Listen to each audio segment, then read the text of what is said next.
unafraid of the unknown, because I'll face it all with you. Hello and welcome to Reduced Reviewer. Today I wanted to talk about Overly Sarcastic Productions' Trope Talk on the concept of time loops. Now, most of this video is a very nice dissection of the trope itself and how it's used to evolve usually a single character. While Red here primarily utilizes Groundhog Day as the main example, as it has become the time loop story. It was interesting how much she discusses Edge of Tomorrow, a film that I'll admit I wrote off as Groundhog Day as an action movie, kind of like Happy Death Day often being written off as Groundhog Day as a slasher movie. Her discussion kind of makes me want to finally watch it. However, before all that, Red starts off very interestingly by bringing up the finite nature of video games specifically.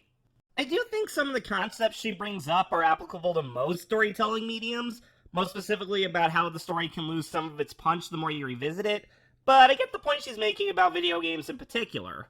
Speaking of video games, I find it funny that Red makes a point of playing Outer Wilds for this video, knowing her comment section would relentlessly bring it up if she didn't, and yet she didn't bring up arguably the most famous example of video game time loops, especially seeing as how one of her talking points regards the person time looping is the ability to take all known routes.